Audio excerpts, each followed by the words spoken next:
자, 2배의 코사인 x 마이너스 3 사인 x의 값을 최대로 하는 x에 대하여 탄젠트 x의 값은 얼마이냐 하는 것입니다.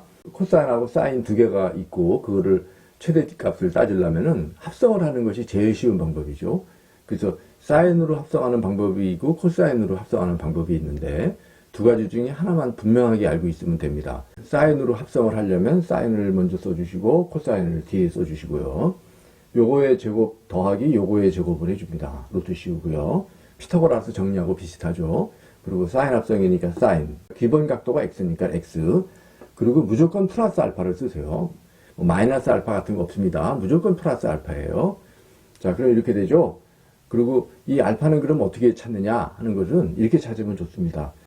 사인에 붙어 있는 숫자 마이너스 3을 이 수평축으로, 그 다음에 코사인에 붙어 있는 숫자 개수 2를 저기 y축으로 잡으면 돼요. 그래서 마이너스 3, 2만큼 올라간 여기가 여기서 시계바늘이 이렇게 돌아오는 각도. 여기 시계바늘이죠. 요 각도가 알파가 돼요. 자, 그리고 그래놓고, 자, 이것이 최대값을 가지려면 사인이 1이 되면 되죠. 그러니까 요걸 1일 때 최대값이 됩니다. 그러면 x 플러스 알파를 정해야 되는데, x 플러스 알파는 기본적으로 2분의 파이죠. 그래서 이제 2분의 파이일 때 최대입니다. 근데 이제 이거를 그냥 객관식이면은 그냥 2분의 파이라고 쓰고 그냥 끝내버리면 되는데, 이제 서술형이면은 좀 폼을 잡아줘야 된단 말이에요. 그래서 이 특수각이 2분의 파이일 때 일반에는 n파이, 사인의 경우에는 n파이 플러스 마이너스 1n에 2분의 파이로 씁니다. 근데 이제 이게 잘 외워지지 않는 공식이란 말이에요. 그러니까 이거는 이제 기회가 되면 앞으로 문제를 풀면서 기회가 될 때 이제 이거를 쉽게 기억하는 방법이라든가 그거에 대해 관해서는 그때 말씀을 드릴게요. 이 공식이 잘 기억이 나지 않으면 그냥 각도를 나열하면 돼요. 기본적으로 2분의 파이이고 얘가 한 바퀴 돌아갖고 와도 되죠. 2파이 더해주고 또 한 바퀴 더 돌아갖고 와도 되죠. 2파이. 계속 2파이를 더해 나가는 겁니다. x 플러스 알파가 2n 파이 플러스 2분의 파이 해주면 되는 거죠. 그러면 이게 일반각으로 쓴 겁니다.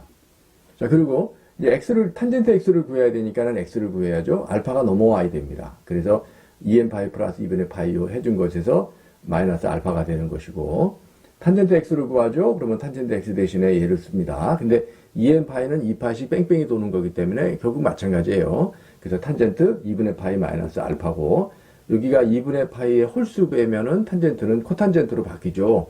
코탄젠트 알파입니다. 플러스냐 마이너스냐 따지는 거 정말 중요하죠. 이거는 2분의 파이에서 여기입니다. 기본적으로 마이너스 알파니까 이쪽으로 온 거죠. 알파가 각이 크더라도 상관이 없습니다.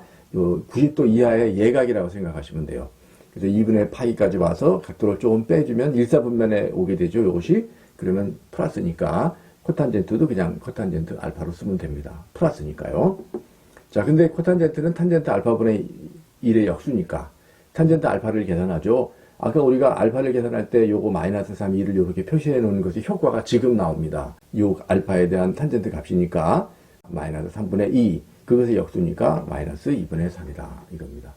보통은 이 사인 합성을 문제에 있어서 알파에 대한 값을 물어보는데 이 문제는 특이하게 탄젠트 x의 값을 물어봤죠. 그래서 약간 삼각함수의 기술을 구사해야 되는 게 이제 이 문제가 가지고 있는 그 중요한 포인트예요. 마지막에 뒤처리에서 탄젠트 x를 구하는 것은 만만치가 않았을 거라고 생각을 해요.